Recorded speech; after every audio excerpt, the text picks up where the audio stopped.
Hey guys, Lytane here, and we've already had a look at a game that got turned into an anime, but did you know it also became a movie? That's right, so today I'm going to be looking at Steins Gate, Load Region of Deja Vu, yep, that's its official name, and seeing if it's worth it.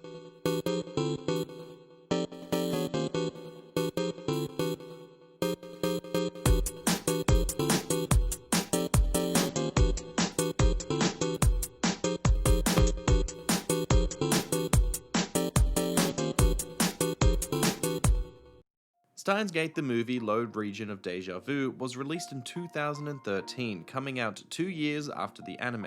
Just like the anime, it was made by White Fox, but unlike the anime, this is a completely original story. As this movie is a sequel to the anime, there is going to be some spoilers to the series, so if you want to avoid any kind of spoiler, then you can click here for a world line with my final thoughts. The story starts about a year after the anime ended. The team is on the Steins Gate world line and only Okarun remembers anything from his past adventures. When Kirisu comes to Japan to visit, everyone is excited and happy to see her, even Okarun, but they are both tsunderes so they fight instead. But all of those past adventures are coming back to haunt Okarun, and he is suffering from headaches and hallucinations. He is having trouble believing he is safe and sound, and maybe the world line is too. From right out of the gate, you will notice the improvement in the animation quality over the show. That is to be expected with a bigger budget and the movie moniker. I found there to be more movement and less static scenes overall, so that made me quite happy. But even with these upgrades, you can see that it is part of the same series, which comes with some of the same problems. Throughout this anime, they like to cut away to different shots, usually a bug of some sort like a cicada or a butterfly or a dragonfly or something like that. They do this in the middle of dialogues in order to help break up the shot, and that works for some of the time, but it isn't something that I particularly liked, and it was usually a little jarring and random. It kinda serves no purpose to the plot, it just keeps happening out of nowhere. The sound design has been improved dramatically, and all of the voice actors from the anime return. I watched this movie in English because it is a true novelty, don't judge me, and I like hearing the voices, okay? J. Michael Tatum returns as Okarun, and he falls into the same praises and problems that I had with him from the anime. When he is doing the Ho in Kiyoma voice, his performance is pretty lacking, especially compared to Mamoru Miyano, because his Hoenn is just out of this world. He was born to play that part. But when Tatum is being serious and emotional, he does a fantastic job. It's a great performance. The rest of the voice cast are all well done, with Kirisu being a little bit more lively and a little bit less cold, which has to do to the fact that she doesn't have as many long-winded explanations in the film. And for some strange reason, Daru's voice has been changed back to his visual novel version and not the anime version. I don't get why they do these things. The rest of the sound design is good. It is a lot less awkward with those footsteps in the background, but those cicada sounds, they're just really loud and obnoxious, and they permeate through so many scenes. I was kind of annoyed by them. I don't remember them quite being so in your face in the show, but maybe they were, I'm not sure. The music though is always top notch. Using rearrangements from the games and a few original tracks, every mood and every setting has music that suits it very well. So that's all the technical parts of the anime, but you really came here for me talking about the story, I'm sure. The first thing I have to say is that this is considered not to be part of the canon to the visual novel or the main story. The reason being is that many things here don't make sense within the rules stated in both of the animes and the novel. Even some parts like Daru and his girlfriend are changed completely in future installments, i.e. Zero. The whole story focuses on Okarun and Kirisu, so if you don't like them or their relationship to each other, then it's going to be hard to watch. If you do like them, it's going to be a good watch for you. As this is set on the Steins Gate world line, many things we know from the previous world lines are changed, and it's fun to piece together what these characters are doing and going through, especially in contrast to Okarun, who is having his PTSD of the darker world lines. One of my favorite parts of the film was seeing some of these visions. They use scenes from the anime, which is to be expected, but what really surprised me is that they also use some scenes from the alternate endings, and they aren't in the original anime. You see the Suzuha ending for one, and only short, but it was a great nod to the game and how the other things happened in different world lines. It was a really nice Easter egg. If I was to postulate about the movie, I would say that it was written with the emotion and character first and the science second. We get many great character moments and interactions, like the rooftop barbecue scene with drunk Moeka and Braun. It's great. It's one of my favorite scenes of the film. Then we also get great emotional moments like Okarine giving Kirisu a gift for coming back to Japan.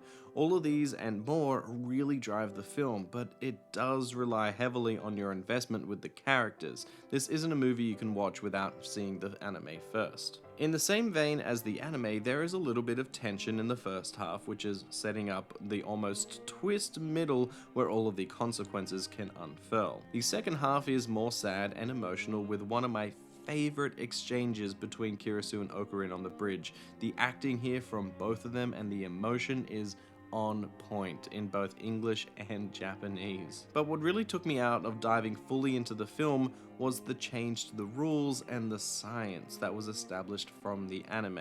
I am all for expanding upon a franchise and story and adding new elements and ideas to it, but when they rock the core fundamentals that you've already set up, you need a very good reason or explanation to do so. And here, they didn't do that. The way world lines exists are, every choice and action will cause a small split in each world line.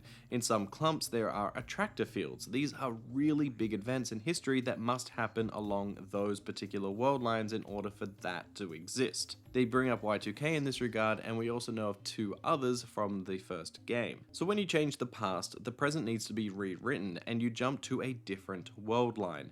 This could be a tiny change or a massive one, and whenever you do change, you see those numbers on the screen. This is not akin to parallel worlds though, because only one world line is active at any given time.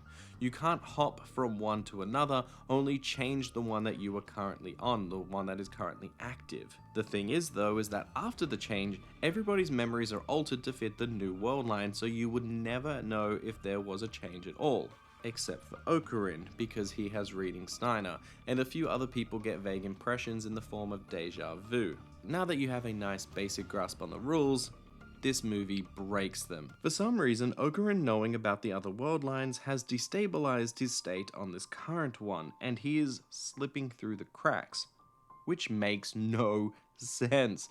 He even outright falls through, causing everybody's memories of him to vanish and rewrite, much like a new world line would do. But this isn't quite the case, as all the characters still have a ton of memories that surround Okarine. There's kind of a mold where he would just perfectly fit, instead of nothing. Kirisu ends up remembering something akin to Deja Vu and decides to build a time leap machine in order to check it out. She leaps 3 days into the past, which was also said to be bad for your brain, but whatever, this movie's breaking so many rules, so what's one more? In order to find Okarine there. If he slipped through a crack, his past and future should have gone, not simply his present. We even have a time traveler in the story that I'm sure was only put in there for the fans, as they don't really make any sense to the story. They even know about the world lines and how they changed, and they try to cause a paradox, which is odd. It's all super frustrating, and I'm just scratching the surface of my annoyance. So get this, the way they decide to save Okarine is to ground him in this reality, in this world line. But what does that even mean? It is so vague, and then it doesn't even get properly resolved, at least not in a satisfying way. So needless to say, this movie contradicts so much, which is why it is not considered canon. In my opinion, Steins Gate the Movie, Load Region of Deja Vu is not worth it. As part of the Steins Gate series, this one really let me down. I am a big fan of the anime and the games and how fine a line they ride with emotion and science. This movie has the emotion in spades. It really does, and it has one of my favorite scenes in the whole series between Kirisu and Okarine.